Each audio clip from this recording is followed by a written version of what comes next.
He's getting older. Stupid bitch. Oh, hit the full button. But not wiser. Everybody has affinity for cock. This is The Lefty Show. Welcome, one and all, to The Lefty Show. I am your host, Lefty. Glad to be here. Monday. Happy Monday, everybody.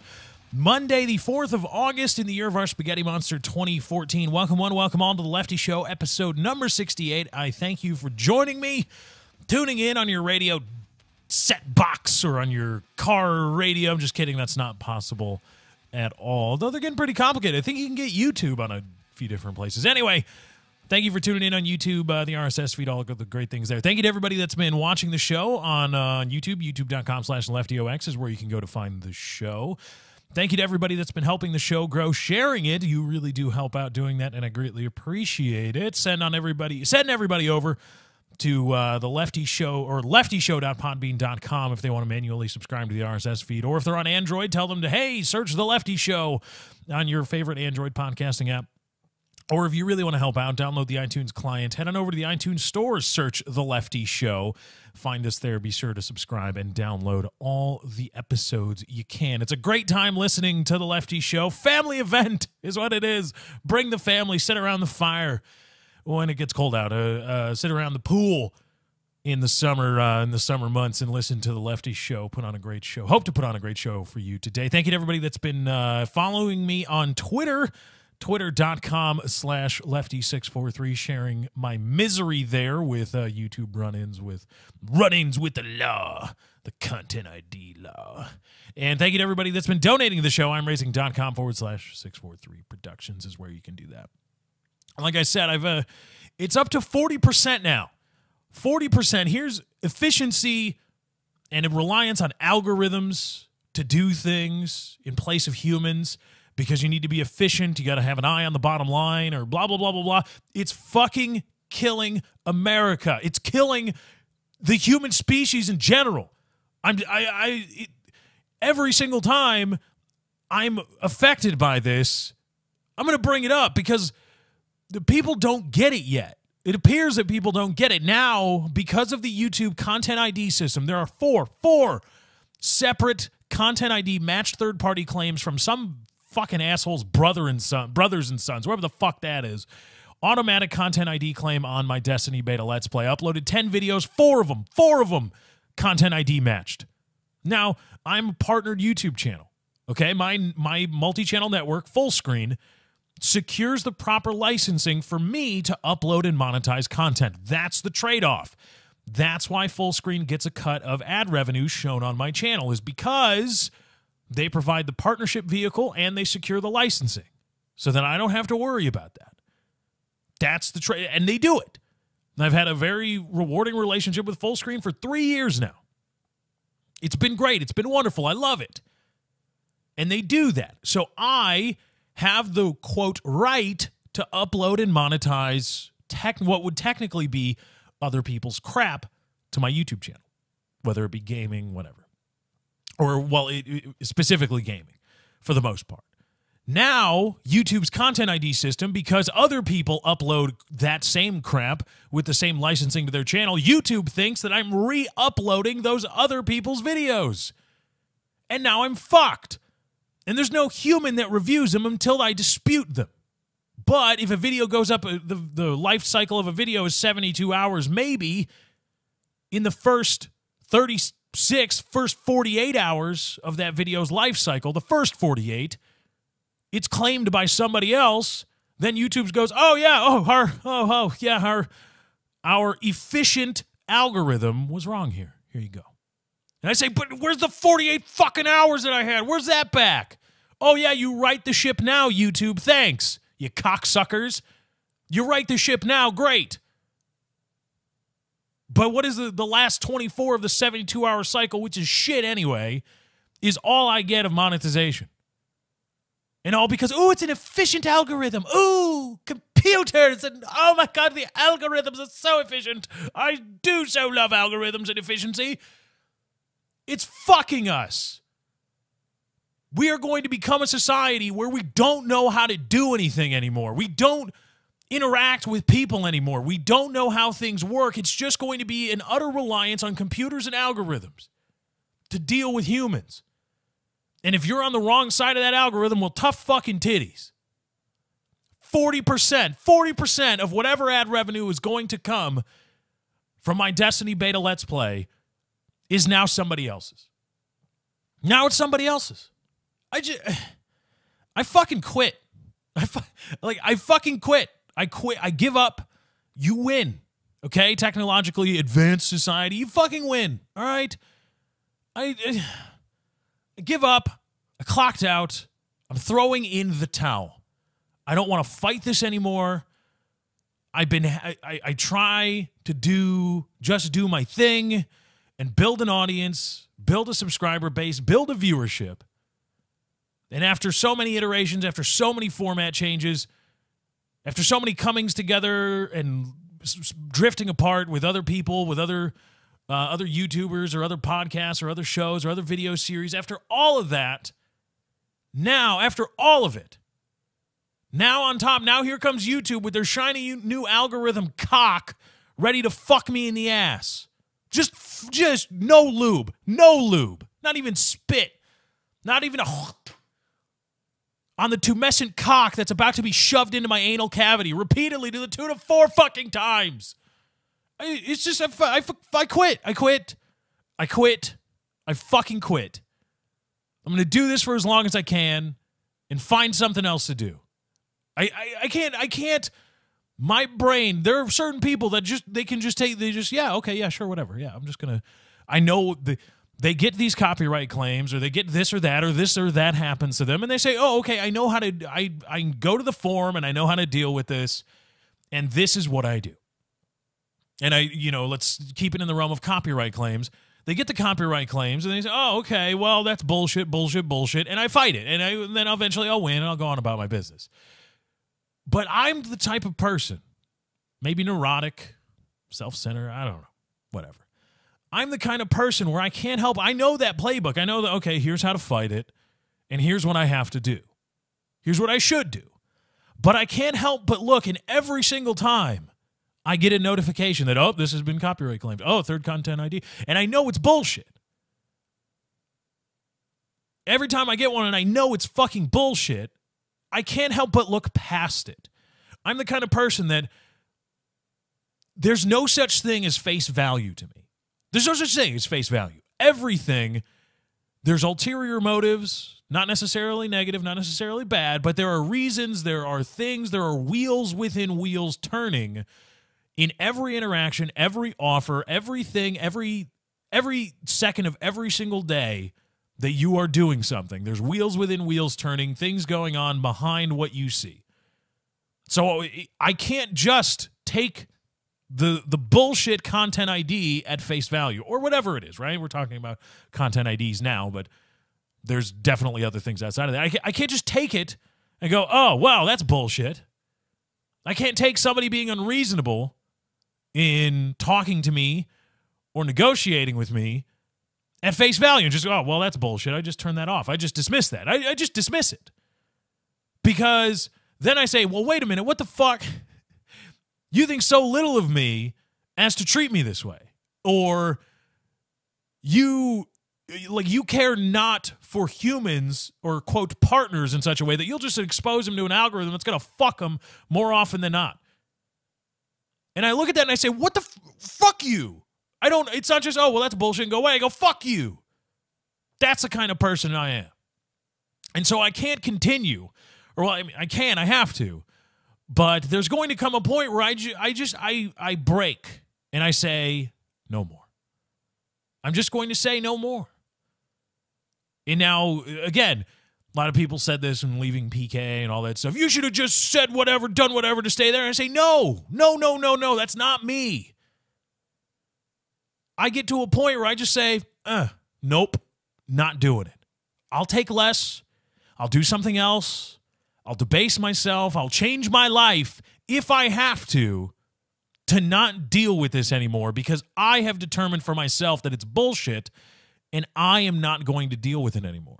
I am not going to allow myself to go through the hardships. I'm not going to put myself through the hardship of bending my ways and changing how I operate or what I do, or just taking a tumescent cock in the asshole. I'm not going to do that just so I can take home a check, just so I can do this or that. I'm not going to do it. Because I'll get to a point where I'll just, no, fuck you. Yeah, I know, I could do this or that or whatever. You could say, hey, if you do this or that, if you take this tumescent cock in your ass, you'll get $5 million a year. I'll say, no, fuck you. No. I'll go make minimum wage somewhere. There's a point past which I will choose minimum wage over the luxuries, any compensation afforded to me past that point. Well, you know, if you take abuse from people that want to call you a partner, you get a lot of money. I say, no, fuck that. Get the fuck, no. I'll take less. Past that point, I would make more money, or I'd be more prestigious, or I'd have this bigger following, and blah, blah, blah, blah, blah. Or I would even put myself in a position to have that happen. I would increase the chances that would happen. But I would have to do these things that I fundamentally disagree with, or I have a fundamental aversion to, or I find to be offensive, or I find to be hurtful. I don't want to do any of it. And once you get me past that point, I say no. No more. No more. I'm putting up. You can call it waving the white flag. I call it waving the finger. And I just say, fuck you. So fuck you, YouTube. Fuck you. Fuck you for this bullshit. Fuck anybody that's all, efficiency, algorithms, it's the greatest thing. No. Fuck you. You're detracting from the human experience. You're taking the humanity out of life. You're taking the humanity out of being a human. Because my humanity now, my existence is reliant now not on another human with whom I can interact and talk to and beg and plead or negotiate or dictate or whatever you want to call it. My existence now is dependent on a fucking algorithm who 40% of the time gets it fucking wrong. So fuck you, YouTube. Fuck your coders. Fuck your programmers. Fuck anything and everything having to do with YouTube and Google. I hope you buy Twitch, and I hope you fuck that up too.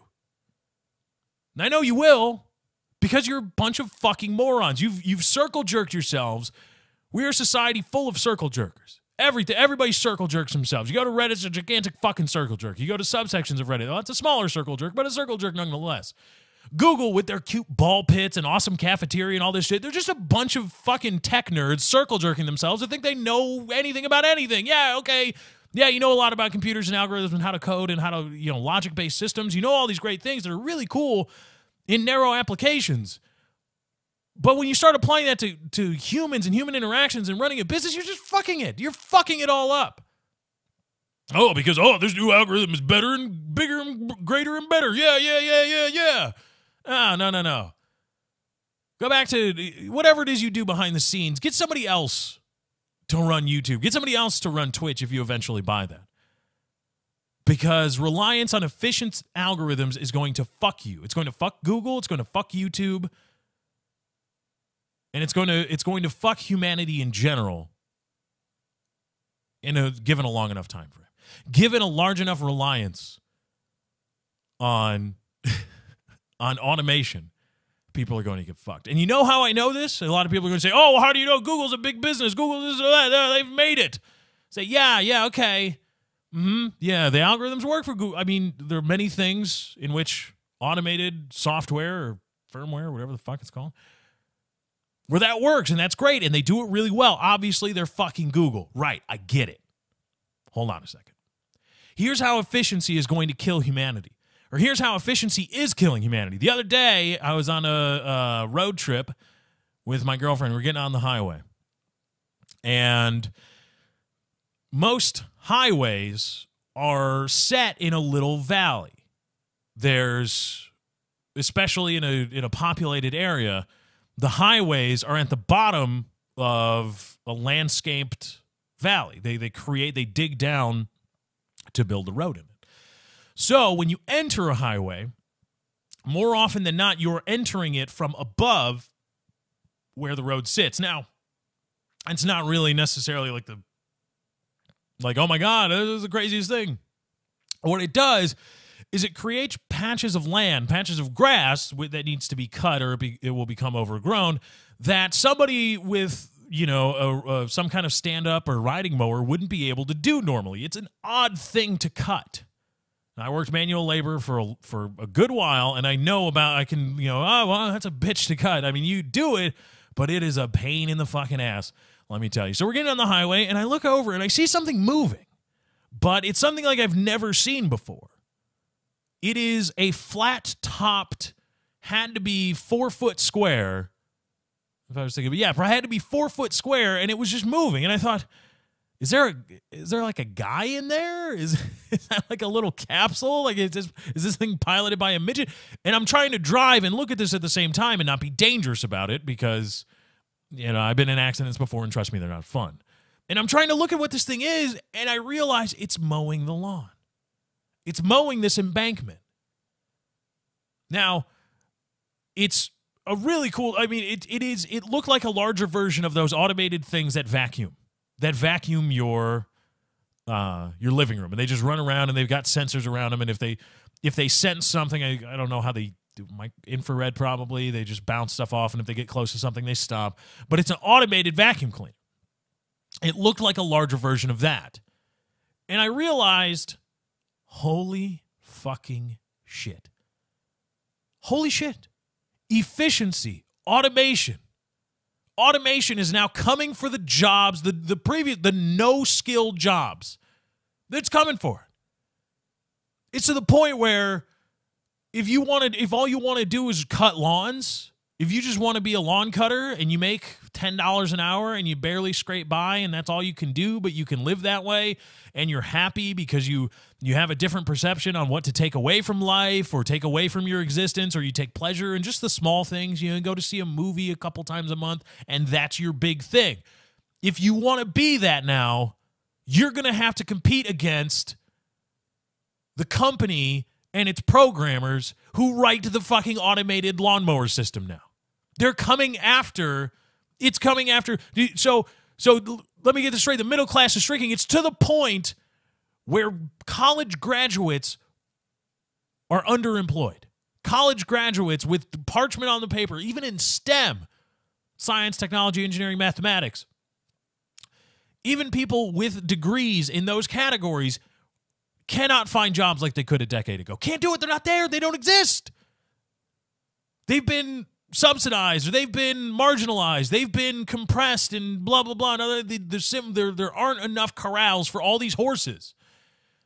And so now these people have to find other jobs. So what do? They go cut lawns. They go do manual labor jobs. They work labor. Now they're coming for that too. So not only is there a shrinking, quote, middle class, there's a shrinking lower class, too, in terms of available jobs because, efficiency, yeah, we got to be smart. We got to think smarter, not harder, work smarter, not harder. And yes, as somebody who has mowed a lawn or two in my time, as somebody who would have to go to and break into, secure, clean up, fix, and manicure foreclosed properties, as somebody that had to do that for a while, let me tell you, it would be a godsend to be on a crew with one of those things. It would make my job so much easier because I just set the thing loose and I go on about doing other things. And yeah, it works. It's great. It's more efficient. Oh man, this is awesome. It's like a sweet nectar. It's like you get a little taste of it. You're like, ooh, I like that. You get a little taste of efficiency, and whatever you do, you go, oh shit, this is nice. Oh, yeah, let's do more of this.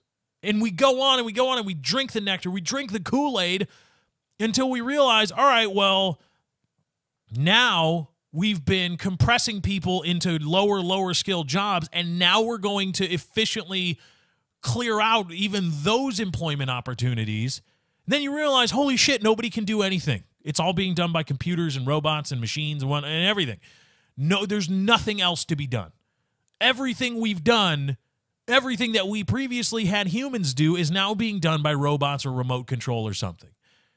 And let me tell you, and I'm going to try to say this without sounding racist, but the kind of people that wake up at 5 in the morning that you see mowing lawns all day, those kinds of people aren't going to be the same people programming, controlling, and deploying the robot grass cutters. They're not the same. They're just not. Okay? They're not. They aren't. And trust me, it's not a race thing. It's not an ethnic thing. It's not a culture thing. It's just it's a socioeconomic and educational thing. Trust me, I've worked with people, regardless of race, who are just like, you are good at this. You are good at what you do because you have drive and you just fucking go. You wake up at 5 in the morning, and you'll be there till 10 at night doing whatever it is you have to do. But while you are good at that now, if I were to hand you the controls, or if I were to hand you a tablet and try to teach you how to program a path for this new automated thing that you have, well, you couldn't do it. You wouldn't know how to do it. You would be very inefficient at working the efficient thing, and you would be a loss. So you would be fired because, yeah, while it's grass cutting 1-to-1, the same guy that's pushing the mower isn't the same guy that can control the mower. He's not the guy that, probably not the guy that knows how to load this software or load this. Like, oh, we got this kind of thing now. All right, well, we need to be we're in a populated area, so we need to go with the strict margins. We need to put the strict margins on the thing. So if there's something within 5 feet of it, it just stops or reverses course. And if there's all things around it within 5 feet, it just shuts off and we have to reset it. We have to go with the strict thing. Oh, no, we're in a field. Oh, we'll set it loose. Give it, if it gets within a foot of something, it'll stop, because odds are it's probably not something living, organic tissue that we're going to get sued by. We don't have to worry about that. Those people are not the same guys that are pushing the mowers right now. And what do you do with those people? They're good, honest, hardworking people, just like you, me, anybody. They just want to work. They just want to pay their taxes. They just want to have some nice things maybe here and there. They just want to go live their life with as little strife as possible. That doesn't mean they want to be moving on up. They don't want to. Everybody wants to move on up, but that's not their goal necessarily. They're not going to try to live lavishly. They don't want the bidet next to the toilet. They don't want that. They don't want the brand new cell phone. They don't want the brand new car every year. They'd take it if it was available, but they're not going to mortgage their future for it. They're just good, honest people. And now you're fucking them. Now efficiency, our love of everything efficient, our love of everything automated and mechanical, is going to absolutely gut our entire way of life. And we're just okay with it. Yeah, it's okay. And on the same trip that I talked about, the same trip that started the grass cutting story, we were coming back, Katie and I, after a long day, and it was. I hate traffic. I hate traffic on a highway. No, because never in my life have I seen, like, it's. You know, when you want to do something and you think you're going to do it, and then you find an obstacle to doing that, and you go, what the fuck? What is this thing?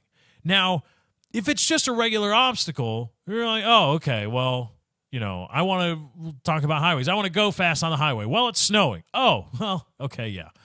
That's, duh. Okay. Well, I want to go fast on the highway. I want to use it for its intended purpose. Point-to-point travel at a much higher rate of speed than is possible or safe on other roadways in densely populated areas. That's what I want to use the highway for. Traffic runs contrary directly to that stated purpose. And what the worst of it is stopped. If I am stopped, if my wheels aren't turning on a highway, I'm looking to kill something. I'll kill anything just to make me feel better. Because in my head I have, okay, this is a fucking highway. It's go fast time. It's go fast time. That's what it is. If you're not first, you're last. I want to go fast here. Not unreasonably fast, 70, 75. But I'm not doing 75 down a residential roadway. I'm not doing 75 down an alley to try to take a shortcut to a place I got to go. This is what the highway is for. I observe the speed limits in residential areas and in city streets, I observe those speed limits so that it's like a down payment on a future fuck up. I observe those speed limits so that when I get on the fucking highway, I go fast. Yeah, you say 55, get that shit out of here. Fuck that. Should be 70 everywhere. It should be 70 miles an hour. The speed limit should be 75. The speed minimum should be 70 miles an hour everywhere. Everywhere. I don't care country highway or you're approaching it. No, fuck that, 70 miles an hour. Let's do this thing. That's what these things are for. That's what we pay the tax dollars for. And that's why I obey the rules of the road elsewhere. I want to go fast. Because that's what they're fucking there for. So, coming back from our road trip again, it was a rough emotional day. Having to face mortality is it's a heavy thing for anybody, like I've said before. So, on top of all that, and on top of surviving a fucking hailstorm in fucking late July, no, it was August. After surviving that, I'm stopped on a highway. Stopped. And I'm pissed. And I'm pissed. And I see, and it's one of those things where if you turn and you're on a valley and the highway follows the valley down, so you can see what the traffic conditions are like about a mile down the road because you have that vantage point. And I realize this is stopped traffic for a mile. Stop and go. Stop and go traffic for a mile. Fuck. So about 45 minutes later, and I'm thinking, I want to see a body bag. If this is what it is, there's no construction. It's a weekend. It's at night. There's no construction going on that I can see, or that there's no guys moving back and forth in trucks or blinking lights or anything like that. I want to see a body bag. If you're gonna, if it's stop and go traffic for a fucking mile on a fucking highway, I want to see some shit when I get to whatever's causing this. I want to see something. So we're sitting there 45 minutes, and I'm pissed. Pissed! Rightly so, because fuck it. So, let me give you a lay of the landscape. It's a 2-lane highway, 2 lanes each way, separated by a median that's probably 60 to 90 feet. So it's your standard country highway, not close impact with the concrete barriers separating northbound, southbound, eastbound, westbound traffic. No. 2 lanes each way, separated by a 60-foot grass median. Okay? 60 to 90 feet. Probably closer to 90. Maybe 100. Okay? Long way. All right. And traffic is stopped going my way. Cars coming the other way. So we're pulling up, and I finally see that the traffic is breaking up. And I say, and I turn to Katie, I said, there better be something here, or I'm going to kill somebody. Not you, sweetheart, because I love you. But I'm going to find somebody else and kill them. Kill them if there isn't something here. What I found, and I saw then, and the reason I knew the traffic was breaking up is because traffic the other way was stopped at a point down the road. So as we stop and go, finally we are at the front of the line. We're about to be free. Freedom! Freedom has arrived and is about to take us to the promised land of home. And I get there, and here's what I fucking see. Are you ready? This is what was holding up traffic for a mile. Had people stopped on a fucking highway for miles. All right? Here's what it was. We get up, and I see cars. 3 of them. No visible, no totaling damage, no body bags, no ambulance. 2 squad cars, all of which are on the shoulder. All of which pulled off on the shoulder. Nothing overturned, nothing on its side, nothing even in the median. Just 3 cars on the shoulder. As I passed, I saw that the rear end of one of the cars was damaged pretty well. Not a total job, but probably $15,000 worth of repairs. It was a newer model car, so probably $15,000 worth of repairs, given or however much the car is worth. It needs a good amount of repairs. Maybe was drivable home, but you probably wouldn't want to do it. Definitely get the police involved, exchange insurance information. So, not a fender bender, but a fender fuck up. Nobody's dead. Maybe some soft tissue damage. You go see the doctor. Oh, my back, my neck, my sciatica, everything. Give me a check.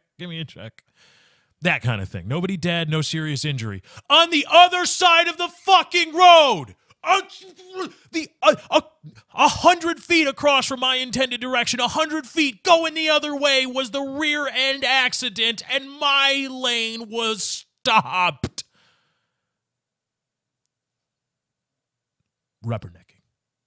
The cause of stop-and-go traffic for miles on a stretch of highway where the speed limit was 65, where there's actually a speed minimum. It's glorious whenever you're driving on the highway and you finally see a speed minimum. Oh, that's the locals telling you, go fast, motherfucker. Go fast. The reason stop-and-go traffic for more than a linear mile was rubbernecking because of a rear-end collision on the other side of the fucking road. We're pussies. We are pussies. We are...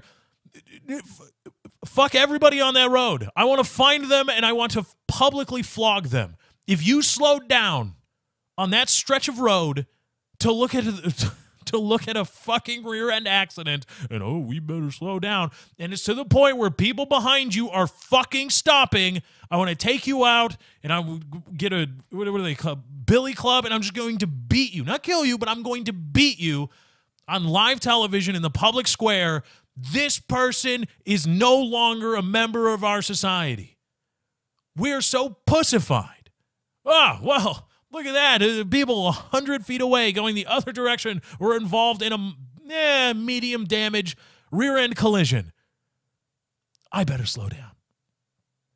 Now, again, before you give me any of this, you're supposed to move down or slow over for stopped emergency vehicles, it was on the other side of the fucking road.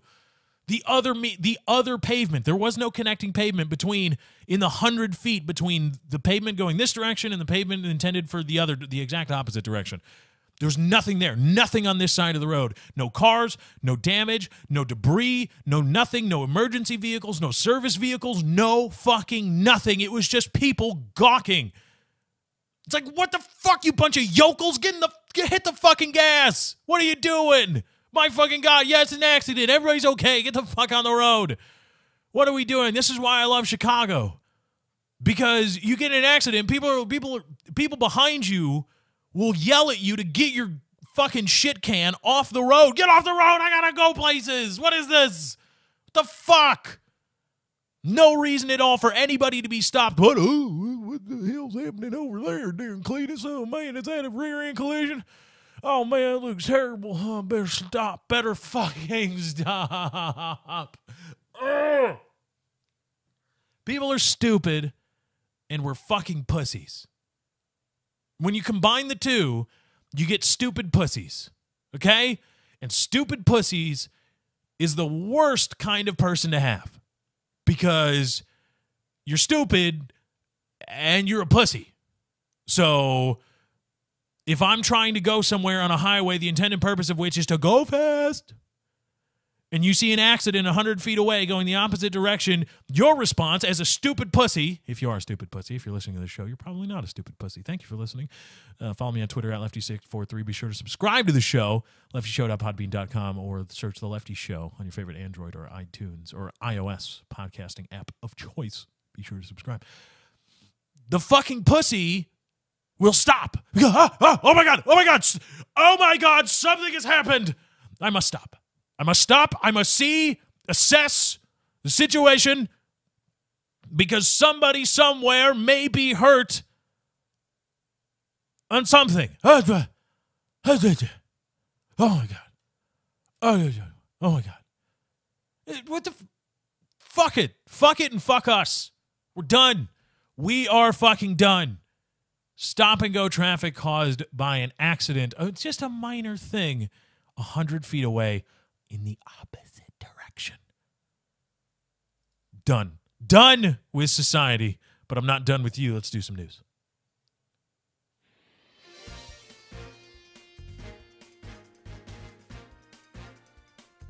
Got a lot to talk about in the news today. This from the New York Times I saw yesterday. Critics are, criticizing the $1,000 hepatitis C pill. From the BBC News, Google reveals user over Gmail child abuse images. And we can talk a little bit about Wall Street is afraid that you're going to be making too much money. And also from the New York Times, as gays prevail in Supreme Court, women see setbacks in a whole range of issues. We're going to be talking a little bit about Israel and Palestine as well. It's the news with Lefty. Now, over the weekend, there was a lot of development. The ceasefire between Israel and Palestine, or the Israeli Defense Force and Hamas, crumbled. And people were looking for everybody to blame. People were looking for, oh, you're the blame. No, you're the blame. No, fuck you and fuck you harder. Blah, blah, blah. Let's fight. As we always do, of course. And me taking the new approach that I have to fuck both of you. not fuck Israel, not fuck Palestine or Hamas, but fuck both of you. Fuck you both. You're both equally fucked, in my mind. Not in the good way either.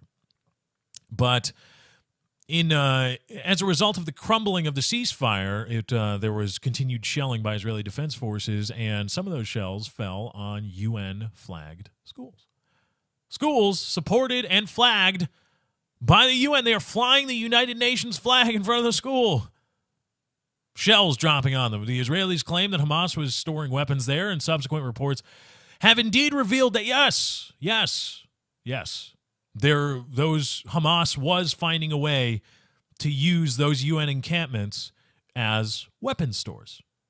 Now, this was in Gaza, a Palestinian-controlled,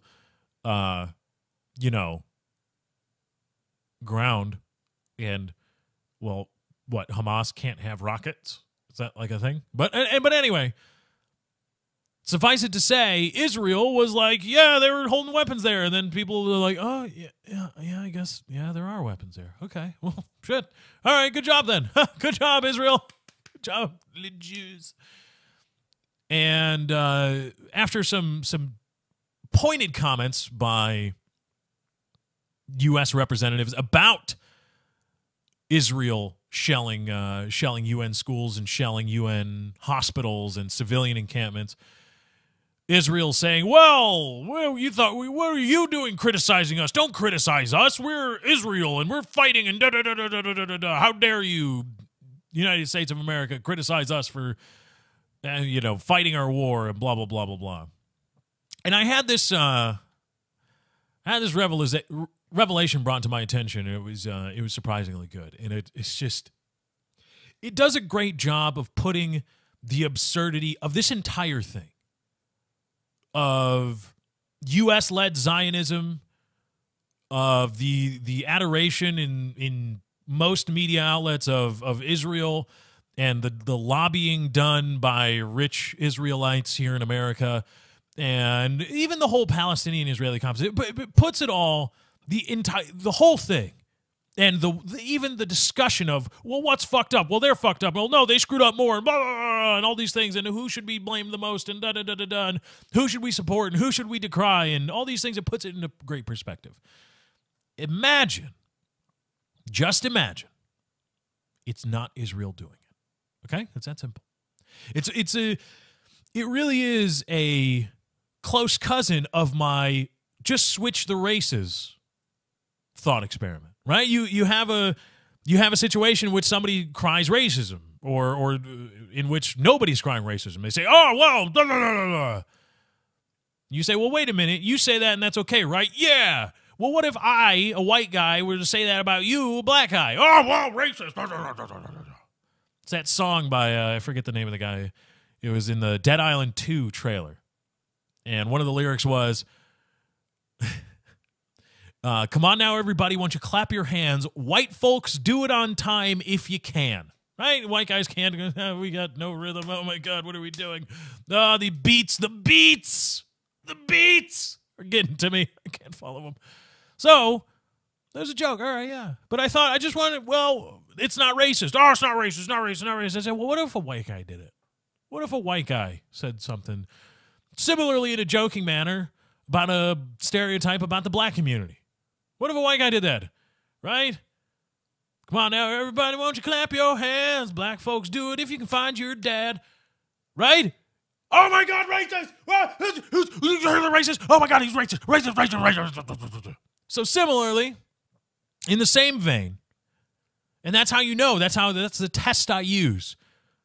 Right? The Supreme Court is fond of their pronged approaches. Oh, there's a 3-pronged approach to determining whether this is that, or a 2-pronged approach, or a 4-pronged approach. We got 4 prongs coming for you. Now, you want to determine if something's racist, flip the races. Just flip them. Or make it white guy doing it to a black guy. And if a white guy doing it to a black guy makes it racist, it's racist. If in this theoretical sense, if the white guy doing it to the black guy seems racist, then the initial act or scenario, racist. That's all. It's that simple. So, in the same vein, just imagine, in the theater of the mind, close your eyes, take a deep breath, deep breaths in and out.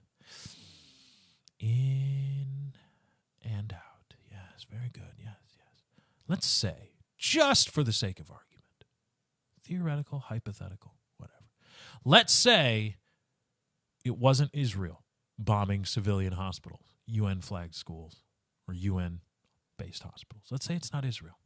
Pick any other country you want. Pick a country that doesn't have strife, that's not embroiled in a war or anything like that. Let's just say North Korea. Let's say North Korea starts bombing UN encampments in South Korea. Let's also assume that there are U.S. encampments somewhere in South Korea. And they start saying, well, we are fearing for our lives because we feel the South Koreans are amassing for a push into our territory. And we believe, or we think, now fuck it. Let's just say there were. Let's say South Korea was storing armaments in the basements of UN-flagged encampments, civilian buildings, civilian schools, civilian hospitals, this or that, right? And South Korea was doing it because, well, fuck it, we got to put them somewhere, whatever the reasons are. And North Korea started firing rockets into Seoul and bombing UN-flagged encampments. It's North Korea doing it this time. Is there any question? Is there any defense? Is there anybody that will get on TV, or any political pundit, any political representative that will get in front of a TV camera or a bank of microphones and say, well, they were storing weapons there. North Korea has been a friend for a long time, and South Korea was storing weapons there. And so, can you really get that angry at North Korea for firing rockets on UN encampments because their intelligence told them that there were armament stores there? Would there be any defense of North Korea's actions? Let's say it's Italy, right? Oh, what are you doing? Oh my God, you got the armaments in the basement of the UN encampment. Oh, what are you gonna do? Oh, fire the rockets. Fusili Jerry, fire the rockets. Oh, scusi.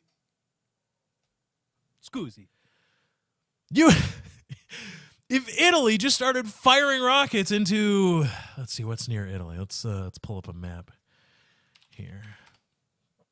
Google Maps. Let's say Italy's really pissed off at Greece, right? And Italy from Gagliano del Capo. Gagliano del Capo. We got a missile encampment at Gagliano. And I'm doing the you can't see it because we're an audio-only show, but I'm doing the bring your fingers and thumb together at their ends and then wave them back and forth away from and then back towards you when doing the stereotypical Goomba. Oh, it's a Gagliano del Capo. We got rockets there. We got a... And then he sounds slightly Rastafari. Oh, man, you got it, the ganja, man. Gagliano Delgado, Del Capo. We got it, the rockets. Got it, the rockets. Oh. And we fire them at Greece. They're firing them at Greece because they're pissed off at Greece. They say, fuck it, we're firing them at the Greek Isles. I can't say any of the Greek Isle names because I'm, Gyros, okay? Or Pagra. They say, oh, Greece, we'd have enough of your shit. Get out of here with your putting rockets into... I can't... Every time I lose the accent, it becomes Rastafari. I'd say it's Italy firing on Greece. There we go. Let's just fuck the accent. I gotta work on it. Italy's just firing on Greece, and they say, well, they had weapons in UN and camp. Not just firing on Greece, firing on UN buildings. What would the world reaction be like? Would there be any defense of the of Italy? No, and rightfully so, because armaments or not, what the fuck are you doing firing on the UN, United Nations? That's war, motherfucker. That's war. You don't do that. Regardless of whatever's going on. You don't fire on UN things. You don't do it. Otherwise, the UN's going to come in and fuck your shit up. There's going to be resolutions. There's going to be sanctions. There's going to be embargoes. There's going to be tariffs. You are going to be fucked if you spit on a UN encampment wrong. For whatever the reason, even if there are rockets, armaments, things, bad shit, nerve gas. Who the fuck cares? Don't fucking do it. But the Jewish state does it. Israel does it. And everyone's just, go Israel. Go Jews. Go do it. Yeah, woo! Israel. There's nobody would stand up in defense of Italy. Nobody would stand up in defense of North Korea if they were firing on UN encampments, whatever the reasoning. And regardless of whether they were right, nobody would stand up and defend them. They would be universally, publicly decried, embargoed, sanctioned, all this shit. If not outright invaded, and fuck you, we're taking your shit now because you cannot play nice with everybody else. Israel does it, though. Israel does it. A player on the stage. They are a recognized sovereign now. Never mind the fact that they were never actually a sovereign, but they are now recognized and treated as a sovereign. A Jewish state is treated as a sovereign entity, as a sovereign nation. Well, yeah, all right, go ahead, fire on UN encampments. Yeah, I mean, but, what are you really going to do because it's war? Why is there this disparity? And why are we okay with this disparity? How could anybody in their right, reasonable, moral mind stand up and say, well, Israel has their reasons for doing this, and we can't really blah, blah, blah, tell them all the things how to fight their war, and it would be wrong of us to do this, knowing full well that if somebody else did it, they would be equally just as pissed off, and rightfully so. It's ridiculous. Flip it around, see if it works. In other news, this is from the BBC. Google reveals user over Gmail child abuse images. Google has revealed the identity of a user after discovering child abuse imagery in the man's Gmail account in Houston, Texas, according to a local news report. It alerted a child protection agency, which notified the police, and the man was arrested, KHOU 11 News reported. Google told the BBC it would not comment on individual accounts. The arrest raises questions over the privacy of personal email and Google's role in policing the web. Police in Houston told the local news station that Google detected explicit images of a young girl in an email being sent by John Henry Skillern. I thought he said Skrillex. It was Skrillex in a child porn ring. After the existence of the email was referred to them by the National Center for Missing and Exploited Children, the police obtained a search warrant and arrested the man. The 41-year-old is a convicted sex offender. He has been charged with possessing child pornography, it was reported. Emma Carr, the acting director of privacy lobby group Big Brother Watch, told the BBC, with the rate that Gmail messages are scanned and the fact that all U.S. companies are bound by U.S. law to report suspected child abuse, it is hardly surprising that this individual has found themselves on the wrong side of the law. However, Gmail users will certainly be interested to know what action Google proactively takes to monitor and analyze Gmail messages for illegal content, including details of what sorts of illegal activity may be targeted.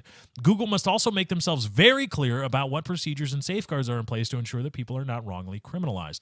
The BBC understands that Google does not search Gmail accounts for other forms of illegal activity, such as pirated content or hate speech. Hate speech is illegal now? What the? Hold on. No. Hate speech is illegal? Anywhere? Really? Really?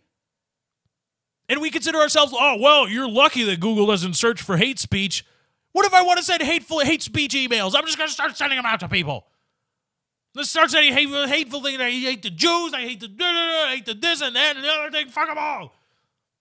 What if I put mindfucking conf in a fucking email? That's illegal? What? David Drummond, chief legal officer for Google, has previously said that Google helps fund the Internet Watch Foundation, which is tasked with proactively identifying child abuse images that Google can then remove from our search engine.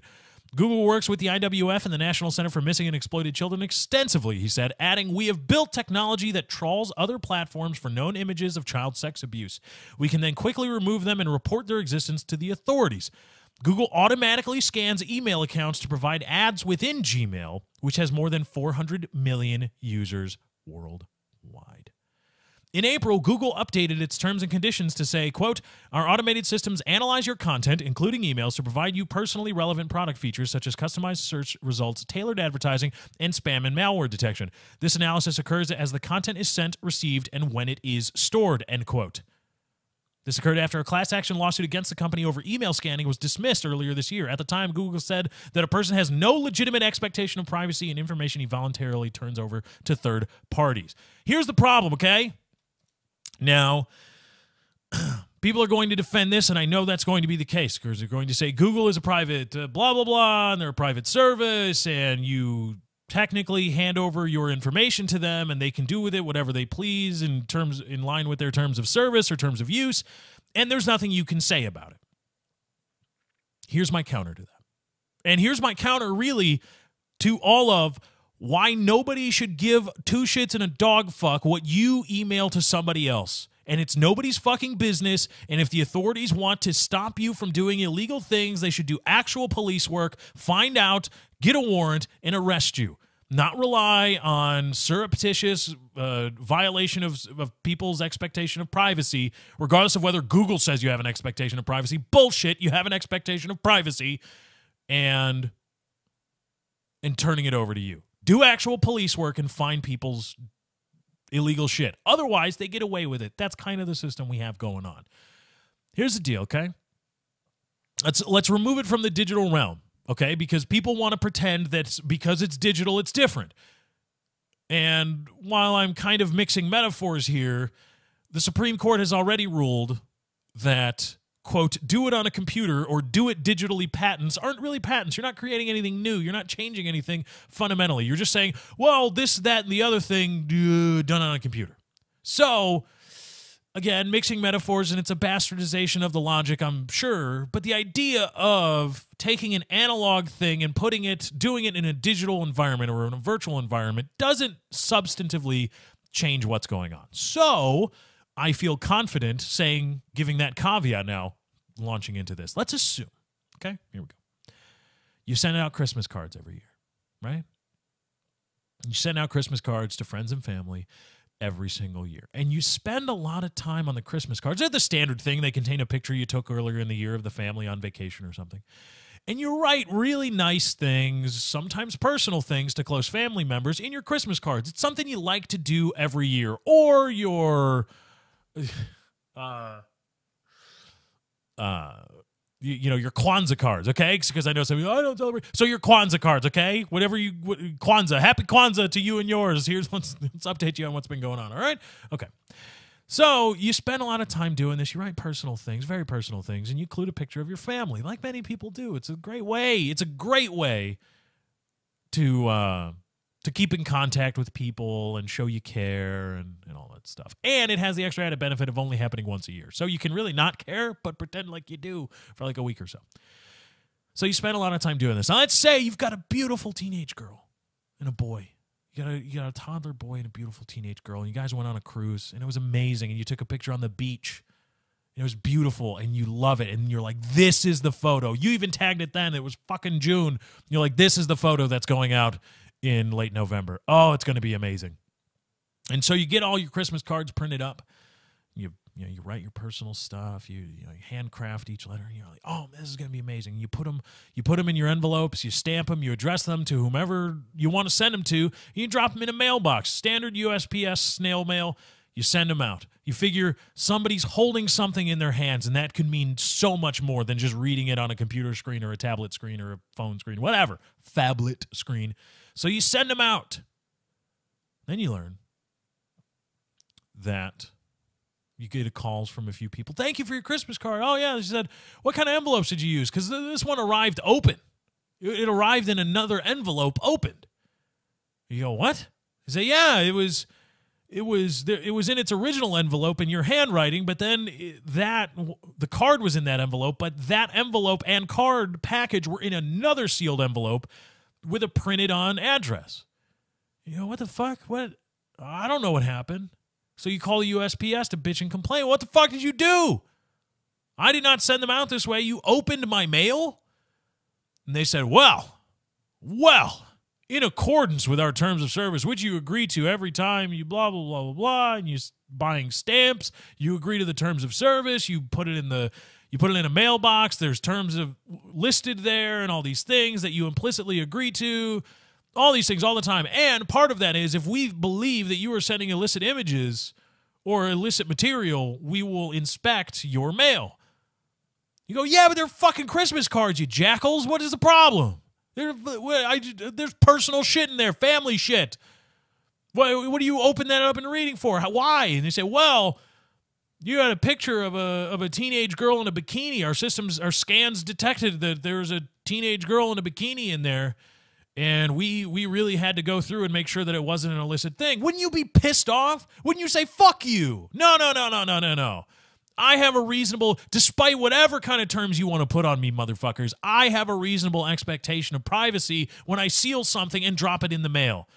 Yeah, it's in your possession technically, but I'm not giving it to you for the purpose of, excuse me, USPS, can you read this and then send it off to these people? No, you're not my secretary, you're not my agent, you are just taking possession of something sealed with the express purpose, the intended purpose of giving it to a recipient sealed. No. You don't get to do that. And you'd be rightfully pissed off, wouldn't you? Maybe a lawsuit. I know some people are going to say now the USPS is a pseudo-government thing. All right. I see that. I will raise you FedEx. Let's say FedEx does it. Aren't you pissed off? Now, FedEx says, oh, well, it's the same thing happens. Same exact thing. And FedEx says, well, we determined that there might be illicit child abuse images in these packages, so we opened them, read them, determined that they weren't, and sent them on about their way. Wouldn't you feel violated? Wouldn't you feel wronged? Legally or not, you would just be, what the fuck did you just... No, that's not okay. That's not okay. And if FedEx tried to hide behind, well, it's in our terms of service, you'd go, fuck your terms of service. Your terms of service don't include me handing you a sealed package and you ripping it open to view whatever's inside to make sure that it's not illicit. No. My intent in giving you a sealed package was not so that you could make sure that I didn't contract with you. You didn't become my agent in securing and making sure that my package was okay to send out. I handed you a sealed package, and your job was to do that. That's it. That was the sole intent. Regardless of your terms of service, you can on your terms of service. Get out of here. Terms of use. Get out of here with that. That's bullshit. That's wrong. You can't do that. And you would be rightfully pissed off, wouldn't you? Wouldn't you really? And if somebody came to you with that story, wouldn't you go, you wouldn't say, well, it's in their terms of service. You would say, oh, shit, that's fucked up. At the very least, if FedEx isn't legally culpable for damaging you in some way, certainly morally culpable, aren't they, for wronging you, for violating you? Invading your intended privacy?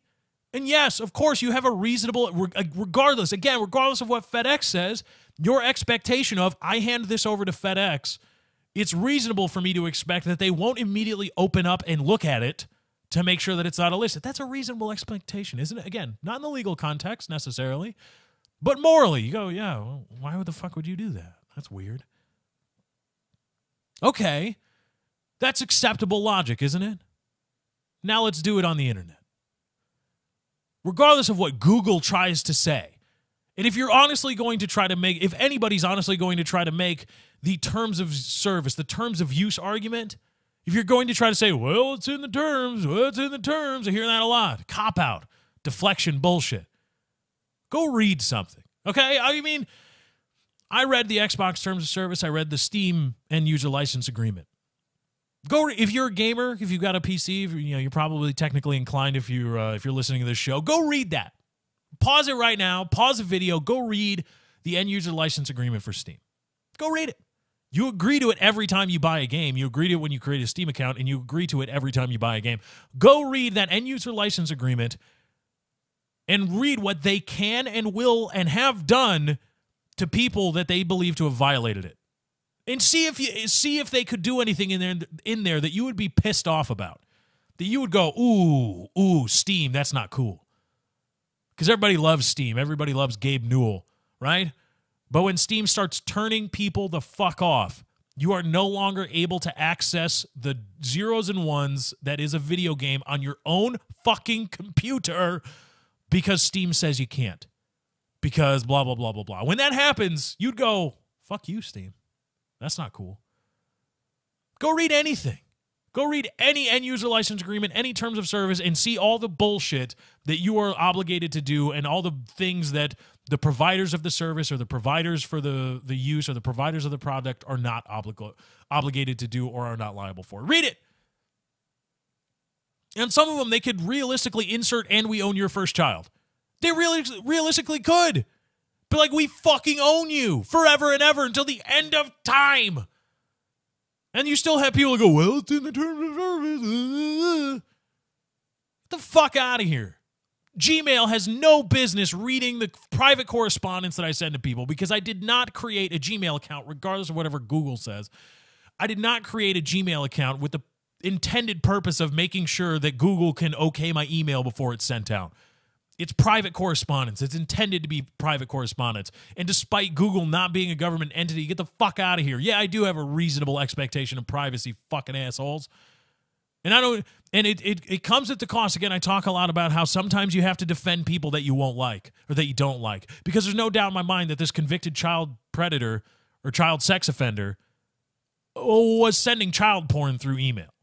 Yeah, that's what he was doing. That's child porn, and he was sending it through email because he's a weirdo. He's a sick criminal. Probably a sick individual. Okay.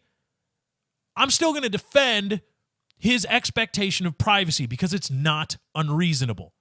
It's not unreasonable. It's not unreasonable to when emails are sent to expect that the carrier, because imagine the email is, again, your sealed envelope. Imagine the carrier tries to read it. And if the USPS or FedEx did it, if you handed them a sealed envelope and they immediately opened it and scanned it to make sure there wasn't anything illicit, then folded it back up, put it in, resealed it, and sent it off, you'd be fucking pissed off. But Google does it, and they go, oh, it's in terms of service, no expectation of privacy. Bullshit. I call bullshit. You have a reasonable expectation of privacy when you're using an email account, regardless of who provides it. Yahoo, Hotmail, if they're still around, Gmail, Google, doesn't matter.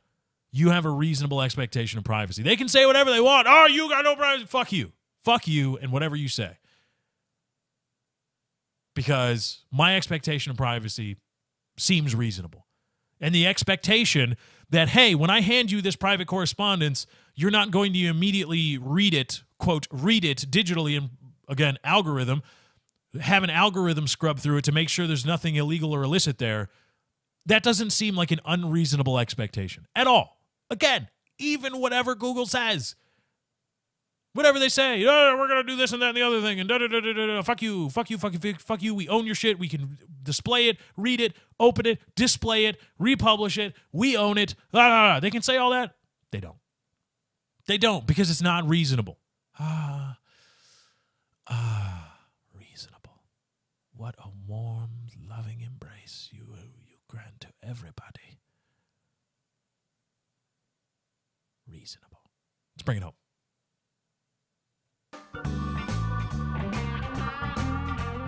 Another great edition of The Lefty Show. I thank you all for joining me. I had a great time putting on the show. I hope you had a great time listening. Thank you to everybody that's been watching, liking, favoriting, and subscribing on YouTube. YouTube.com/LeftyOX is where you go to find the show in a 2-2 formation. Thank you to everybody that's sharing the show. You are helping the show grow. Head on over to leftyshow.podbean.com. Find the show there on its RSS feed. Or head on over to your favorite Android podcasting app of choice. Search The Lefty Show. Or go to the iTunes Store. Search The Lefty Show. Really help the show grow that way. Head on over to the iTunes Store. Search The Lefty Show. Find us there. Subscribe. Leave a rating if you please. Thank you to everybody that's been following me on Twitter at Lefty643. Stay up to date on all the latest and greatest Lefty Show news as well as my musings. And thank you to everybody that's been donating. I'm raising.com/643 Productions. Here's to a great August. Happy Monday, everybody. I'll catch you next time. Thank you for joining. I hope you enjoyed. I'll catch you next time. I'm out. Bye.